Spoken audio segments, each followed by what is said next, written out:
So I'm an organizational ethnographer, and for the last 2.5 years, I've been studying change in the context of improving Army mental health care for active duty US soldiers who live and train on US Army posts around the world.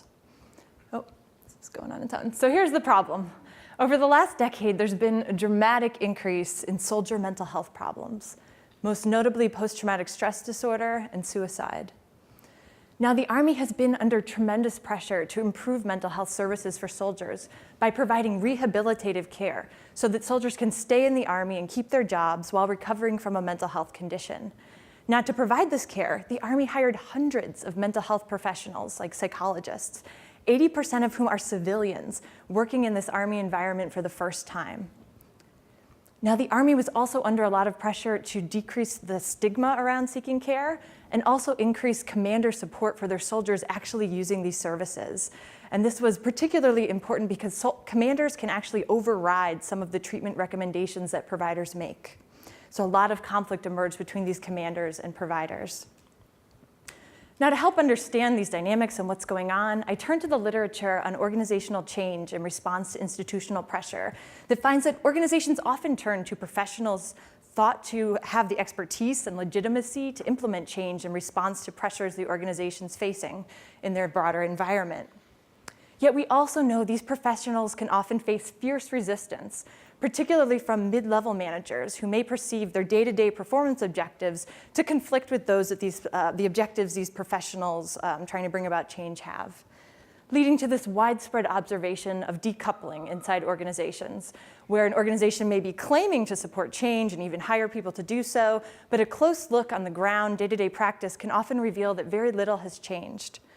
Which leads me to my main research question: when and how can professionals implement organizational change in response to institutional pressure? Now, as the literature would predict, these mental health professionals faced a lot of resistance, particularly at the mid-level. These are company-level commanders. To give you an example, while the goal of mental health professionals is to provide long-term rehabilitative care and wellness for soldiers, the short-term goal of these company commanders is to field a mission-ready unit that is 90% trained on mission-essential tasks and medically cleared to deploy, and they're assessed monthly on this. Yet soldiers have to miss work during the duty day to receive this kind of care, creating a lot of conflict between providers and commanders. So what did the Army do? So the Army essentially does things pretty much by the book in terms of what the literature would have predicted should have allowed these professionals to overcome this resistance and be successful at implementing change. So they had the highest levels of leadership support. There were a number of initiatives to improve mid-level manager accountability for bringing about change.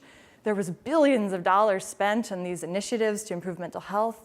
And the mental health professionals had a separate space to mobilize for change.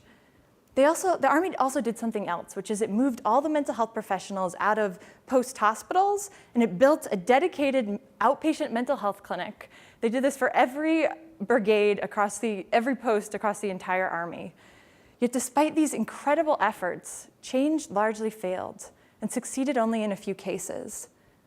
To understand why some clinics and brigades were performing better than others, I conducted a comparative longitudinal field study looking at 18 clinics and brigades over time at 4 different Army posts. I started the project the first year as part of an interdisciplinary team at MIT and then broke off to do my own dissertation study the remaining year and a half. I would travel to these posts and show up early in the morning, go to these mental health clinics, sit in the waiting room, interview the majority of mental health professionals in each clinic, attended their team meetings. Then I spent time with the soldiers and commanders that were served in each of the brigades served by these clinics. In addition to other stakeholders like chaplains and higher level leadership. Today I'm going to be focusing on data from the second post that I visited because it allows me to illustrate a mechanism I saw operating across all posts, but which allows me to rule out a number of plausible alternative explanations because of how comparable the clinics and brigades were at this particular post. And what I mean by that is these brigades were all part of the same combat division, so they were organized similarly and reported up to the same division lead commander. They were also served by 4 very similar mental health clinics that were similar on the dimensions the literature says matters for implementing change. Yet, despite all these similarities, there were large differences in outcomes observed between these clinics. So that in clinics A and B, change was largely successful, one indicator being that the majority of provider care recommendations were actually followed by commanders. So recommendations like for a soldier to sit out a stressful training exercise. In contrast, in clinics C and D, only 18% of provider care recommendations were actually followed by these commanders.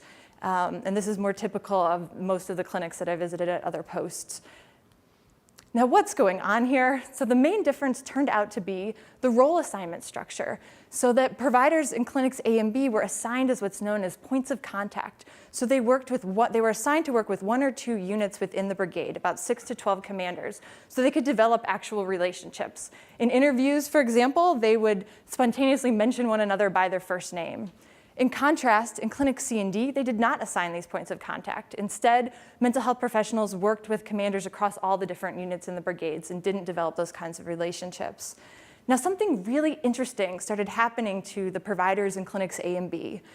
They started changing the way they talked about the commanders that they worked with, and they started changing the way they engaged with this onslaught of conflict they faced on a daily basis. So they started saying things like this: "I can see both sides. I feel the pressure they're under when I think about the pressure to deploy. I get that. But the other side of me is a member of this clinic team. Clinically, it may not be right for that patient to deploy.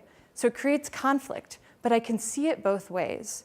So to gain a better understanding of what was going on for these providers, I turned to the literature on role conflict, which generally finds that, as you might expect, role conflict is a bad thing: stress, strain, burnout. But there's a small body of scholarship that suggests that role conflict can sometimes have performance benefits.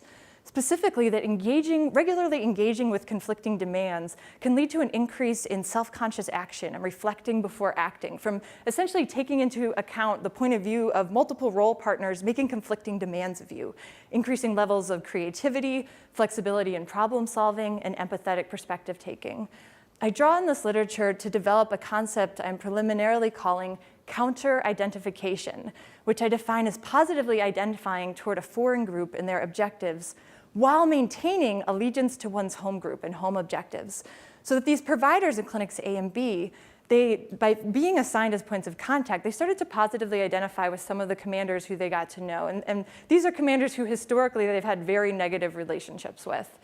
They start seeing them as, this isn't just Captain Smith. This is Joe, who actually cares about his soldiers and has this important mission coming up to build bridges and under a lot of pressure.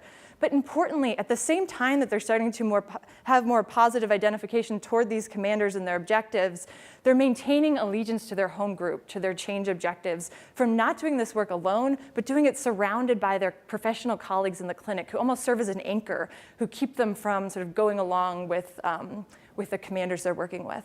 So what I'm arguing is this sense of counter-identification led to a generative tension that led to the use of what I'm calling reflective engagement practices, so that these mental health professionals engaged with these conflicts in ways that were more creative, flexible, and empathetic to ultimately lead to change. And I compare these providers to those in clinic C and D, where they didn't assign those points of contact. There wasn't evidence of this sense of counter-identification. Instead, they only positively identified toward their clinic colleagues. And we're often sidelined from making change. And on the surface, you might think, these are the kind of providers that we want, patient first. As I'll show you, often these very well-intentioned, professionally pure recommendations had unintended negative consequences. Now, you also might be thinking, is this just about relationships and getting better information? And if we want to make change, you should assign your change professionals to specific mid-level managers and everything will work out. Well, it's not just about relationships and identifying with the other side.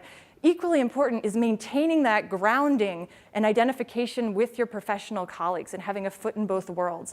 And evidence for that comes from another group of providers in my setting who were fully embedded into the brigades. So they didn't work in the clinics, limited time in the clinics. And these providers were at risk of sort of going native and becoming co-opted, where they would just be more likely to go along with what was convenient for the commander.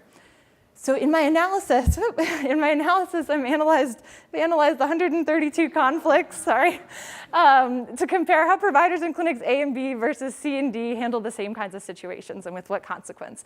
To give you an example of one situation, what to do when a patient is discharged from from psychiatric inpatient care for suicidal thoughts. They have been medically cleared to return to normal soldier life in their unit. The mental health professional goal is to look out for the safety of this soldier during this important transition. The commander's goal is to not only look out for that one soldier, but also attend to the 100 other soldiers in their unit getting ready for this deployment. Now in Clinic C and D, where they didn't have the sense of counter-identification, they primarily privileged their professional goals and said safety first, and made a very conservative treatment recommendation known as 24-hour watch, saying, Commander, you need to watch this soldier 24 hours a day. And while on the surface, this sounds like a very a good recommendation in terms of putting the patient's safety first, it often had unintended negative consequences. So in practice, what happened was commanders getting ready for deployment like this don't have the manpower or resources to watch a soldier like that. And the soldier was put on a cot at the unit front desk that is the only place manned 24 hours a day. Now, this is incredibly embarrassing, humiliating for soldiers. Other soldiers see that soldier and say, you know, I'm thinking about getting care, but you know, I don't want to be that guy. In contrast, in clinics A and B, when handling the exact same situation, handled the situation very differently. They came up with many different creative solutions. In this particular case, the provider talked to the commander about what kind of support the unit could provide. They found out that there were 2 soldiers the soldier trusted in particular, and had the soldier sign a waiver to fill those people in on what's going on with them.